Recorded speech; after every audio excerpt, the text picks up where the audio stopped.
Chevy. Hey everyone, welcome to I Just Watched. I'm Joseph, and today I'm talking my top 10 films of 2019. But before I get into it, I gotta hit you with the usual, which is hopefully you like this video, because if you do, you hit that like button. Click to subscribe to stay tuned and see more of our stuff. Hit the little bell to stay notified when all our stuff gets released. Without further ado, let's talk the films of 2019. Alrighty peeps, so I'm gonna go 10 to 1. 1 obviously being my favorite of the year. Number 10 being Pokemon Detective Pikachu.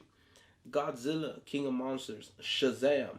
Star Wars Episode 9, The Rise of Skywalker. Klaus.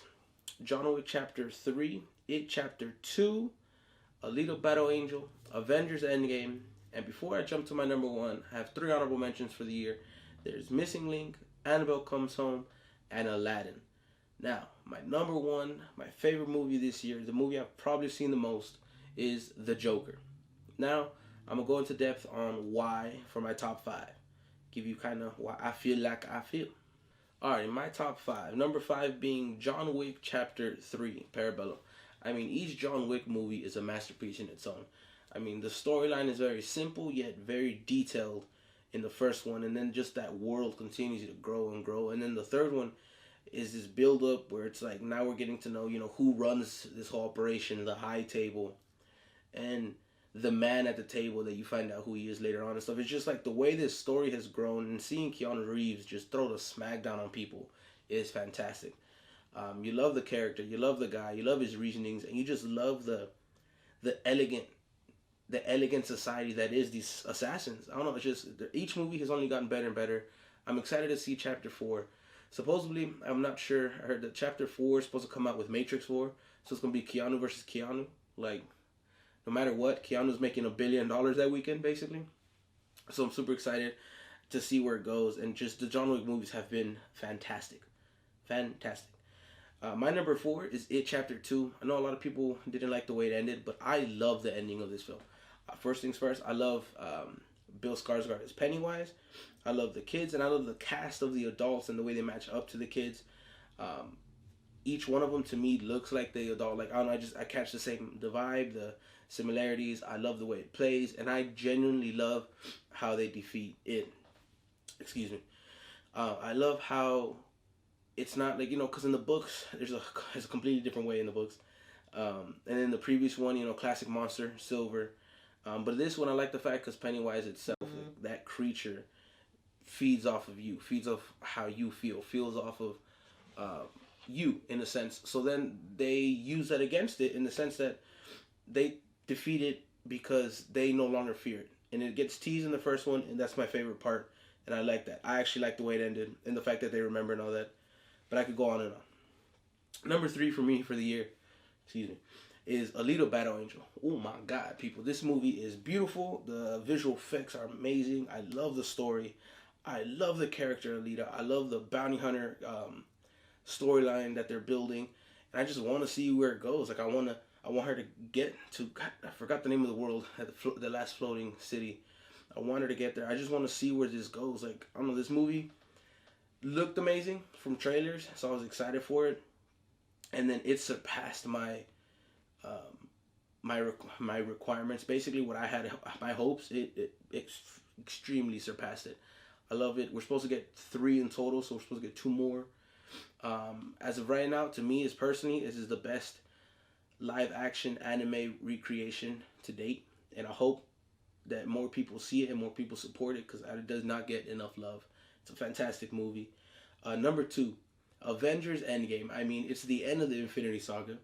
It ends how it begins, with the snap and I am Iron Man. Like, it's a beautiful movie. I love it. It's a saga. The only reason it doesn't win number 1 is basically the same for Infinity War.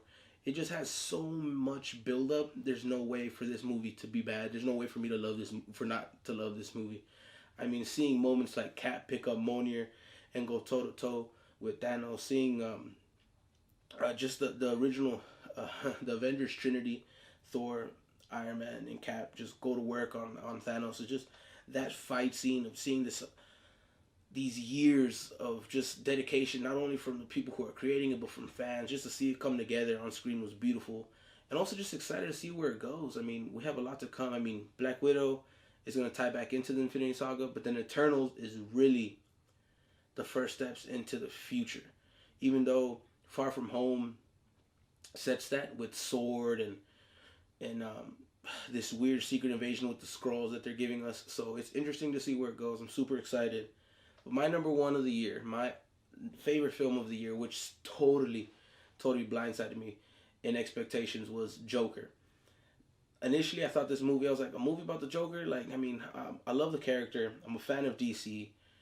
I wasn't sure I wanted a Joker movie, to be honest. I was like, well, it's weird. Like, how do you do a Joker movie without Batman? Or how do you do a Joker movie without the entire world that is Joker and stuff? And they did it. I mean, David puts it best. It's a character study. You know what I mean? You take everything out of it, and it's still a fantastic movie. I have no issues with this movie. I think the way it paces itself and just like picks up as the character itself transitions into what he sees as the Joker, it just builds, and at the very end, everything gets taken away from you. I mean, as a fan, did that happen? Did it not happen? I don't know. Like, so much of this film is up in the air, but it still makes sense. It's beautiful. Joaquin Phoenix destroyed the role in a fantastic way. I think he killed it. There's moments when I see his like just body movements, like when he's kicking, I just like flashback to reading a comic and seeing like on page Joker kicking someone with his elongated movements. And I mean, the stairway scene is undoubtedly beautiful. It's amazing. The music and everything is just beautiful. My number one of the year, without a doubt, is Joker. I love that movie. I love everything about that movie. But we're supposed to be getting a second one, and I honestly hope we don't, because this is a masterpiece of a film. Leave it there. Let's just enjoy the fact that it was amazing. And, you know, let's move on. What I would recommend is do other one-shots.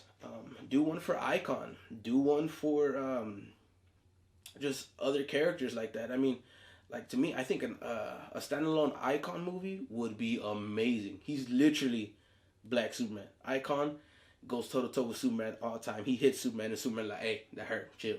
Like, I don't know, just doing characters like that people don't really know. Do a one-off, do a Elseworld, or whatever you want to call them, a one-shot, and show these people this awesome, amazing characters. You know what I mean? Give them a glimpse of that. So that's what I would say they should do moving forward. But who am I? But no, ladies and gentlemen, that's my top 10. Those are my top 5 and a little in-depth reasoning why. I definitely want to hear from you. I felt like I definitely chatted longer than I wanted to, but I can't help it. But no, I want to hear your opinion. Do you agree with any of my 10? Do you like my 5? What's some differences in yours? I want to hear your top 10 of last year, your reasons why, your order. I know my boys want to hear them, and also I'll put links to their videos because both David and Eric are going to drop their top 10 films of 2019. Definitely want you to check that out for me. We super appreciate the love you give us, the likes, the shares, the subs. We appreciate it. Slowly but steadily growing, slowly but steadily trying to progress, and we appreciate everything you guys give us. But until next time, adios.